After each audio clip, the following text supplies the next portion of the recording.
Are you struggling with anatomy? Well, MSK is here to help. Ablett McCaffer, Kolodjasny content to go to that one-on-one.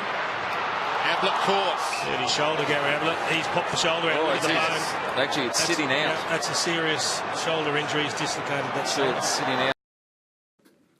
The bones of the shoulder consist of the humerus, scapula, and clavicle. The head of the humerus laterally inserts into the glenoid fossa of the scapula. The landmarks of the scapula include glenoid fossa, scapular spine, suprascapular fossa, infrascapular fossa, subscapular fossa, lateral border, medial border, superior angle, and inferior angle.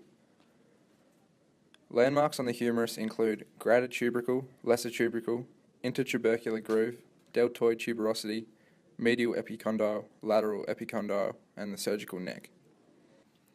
The shoulder is a ball and socket joint, enclosed by the rotator cuff muscles, as well as a joint capsule containing synovial fluid and bursa. The rotator cuff muscles are infraspinatus, teres minor, supraspinatus, and subscapularis. The muscles of the upper arm are the teres major, deltoid, biceps brachii, triceps brachii, pectoralis major, and pectoralis minor.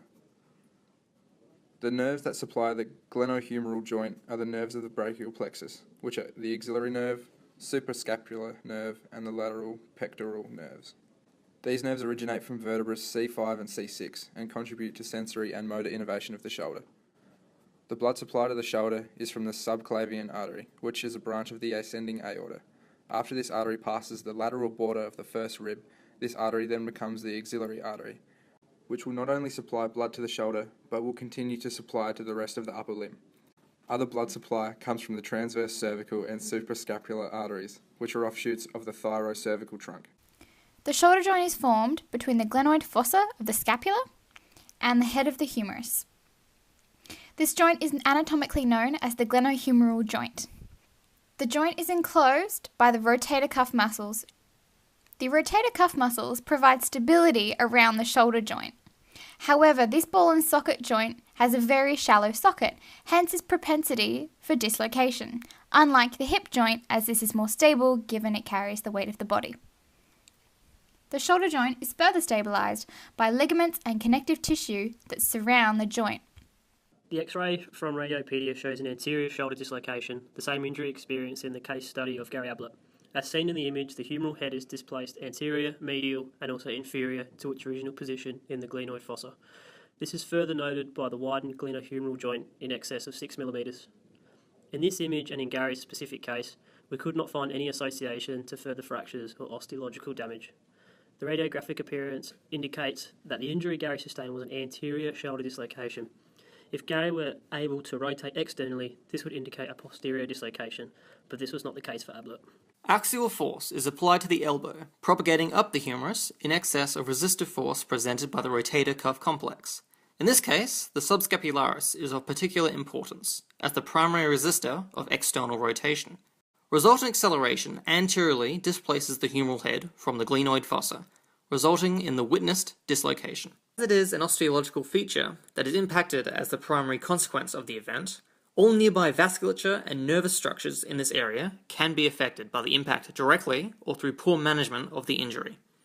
Macroscopically, the impulse forces may cause musculature injury through hyperextension of the muscles of the rotator cuff.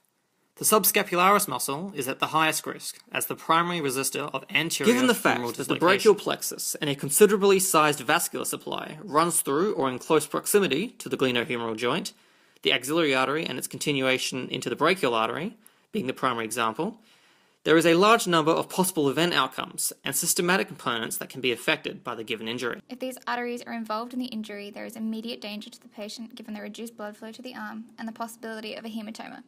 This may require surgery and a graft to repair the vascular injury.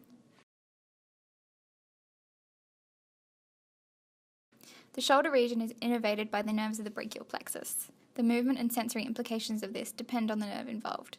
If the axillary nerve is involved, the patient may lose innervation of the deltoid muscle, preventing abduction of the arm, which occurs in the coronal plane along an anterior-posterior axis. The patient would also lose sensation of the inferior deltoid region, as the axillary nerve gives rise to the superior lateral cutaneous nerve that supplies this region. This may be resolved after reduction once the humeral head is no longer displaced.